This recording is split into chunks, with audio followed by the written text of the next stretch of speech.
Bonjour à tous et à toutes. Aujourd'hui, j'aimerais vous parler de la bracha. Toute notre vie, on demande d'avoir la bracha, la siyata d'Ishmaya, l'aide du ciel. On a invité chez quelqu'un, on le bénit. Que Dieu te donne, que Dieu te fait, que tu sois heureux. Et nous passons notre journée à bénir le monde. De même, nous passons notre journée à essayer de se bénir en accomplissant les 100 brachot quotidiennes tous les jours que nous faisons depuis le matin jusqu'au soir. Avons-nous déjà réfléchi? Qu'est-ce que ça veut dire une bracha? Quel est le terme véritable, ce qu'on attend de Akadosh Baruch Hu, qui nous donne quand on bénit quelqu'un ou quand on demande à Akadosh Baruch Hu de nous bénir? Souvent, beaucoup de nous, on a l'impression que quand nous n'avons pas quelque chose et que l'autre l'a, alors ça nous a enlevé quelque chose. On appelle ça en français de la jalousie. Je pense que si je n'ai pas la plus belle voiture, c'est parce que monsieur X l'a. Si je n'ai pas la plus belle maison, c'est parce que madame Y l'a. Et très souvent, on pense que si monsieur Y et madame X n'avaient pas ce qu'ils avaient, alors automatiquement, moi-même, je pourrais l'avoir et je l'obtiendrai. Est-ce ça la beracha? Est-ce la beracha quelqu'un que je l'enlève à quelqu'un d'autre et que je le reçois moi-même? Est-ce que ça, c'est la beracha? Chachamim de nous dire une fameuse histoire. Le Talmud nous raconte dans Masechet Brachot qu'il y avait un argument entre deux grands maîtres, Rabbi Yoshua et Rabban Gamliel. Et un jour, Rabban Gamliel s'est fâché avec Rabbi Yoshua et les élèves de la Yeshiva ont décidé d'enlever le titre de Rosh Yeshiva à Rabban Gamliel. Et là, ils se sont posé la question, est-ce que nous allons donner le titre à Rabbi Yoshua de Rosh Yeshiva que nous avons enlevé de Rabban Gamliel? Et la Gemara de nous dire que les Chachamim ont dit, on ne peut pas faire ça. On ne peut pas enlever le titre de Rabban Gamliel et le redonner à Rabbi Yoshua parce que personne n'est capable de grandir sur le dos de quelqu'un. Pareil, nous voyons ce même concept à travers Avraham Avinu.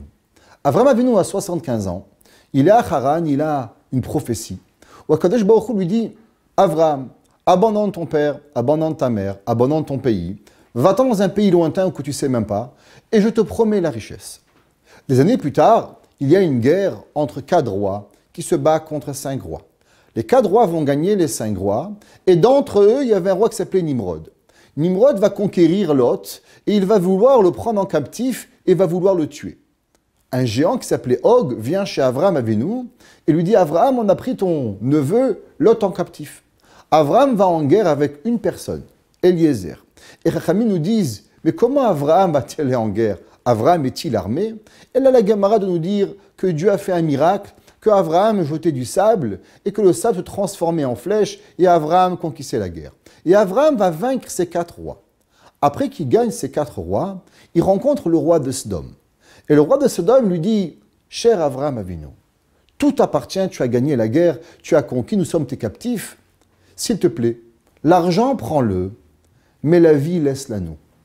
Et Avraham dit non, je ne veux rien, parce que je ne veux pas que l'on dise que j'ai enrichi Avraham.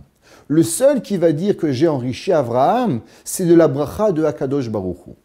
Et nos commentateurs se posent la question, mais peut-être que c'est ça la bracha que tu as reçue.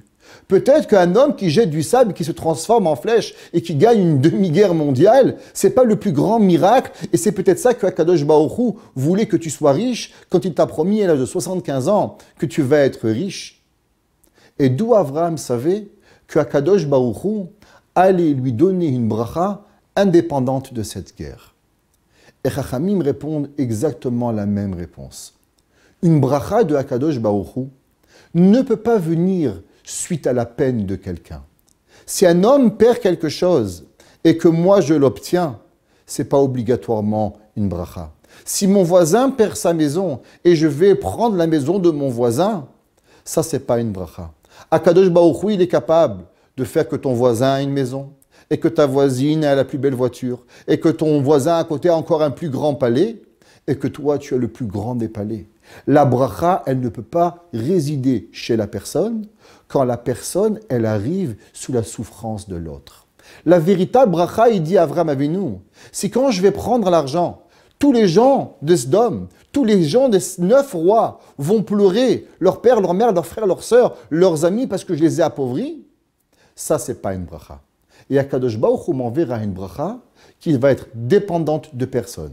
Et Abraham va recevoir quelques moutons du roi Paro de Mitzraïm et qui vont devenir des milliers, des centaines de millions. Je sais qu'il va devenir l'homme le plus riche du monde. Il va même être nommé roi de la péninsule Arabie, comme le Passouk nous dit. La bracha qui vient sous la peine de quelqu'un ne peut pas être une bracha. C'est pour ça qu'à Kadosh Baruch Hu, nous disons le Passouk, Hachem yevarech et amo Israël bachalom. Quel est le rapport entre la bracha et la paix? La paix, on en a parlé souvent, c'est quand chacun de nous sait ce qu'il a, quand nous sommes ensemble.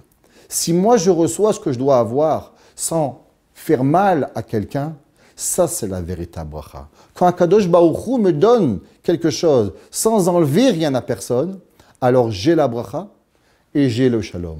C'est pour ça que la Gemara nous dit que le keli, le vaisselle, l'ustensile qui va prendre la bracha, c'est la paix. Que veut dire la paix? La paix, ça veut dire que j'ai reçu quelque chose sans jamais avoir fait souffrir personne. Chacun de nous, nous prions d'avoir énormément de choses. Mais rappelons-nous que la véritable bracha de Akadosh Baruch Hu ne doit jamais rien enlever à personne. Il ne sert à rien d'être jaloux d'autrui, de quoi qu'il a ou quoi qu'il n'a pas. À l'inverse, Akadosh Baruch Hu est capable de donner à mon ami et de me donner à moi exactement ce que je mérite.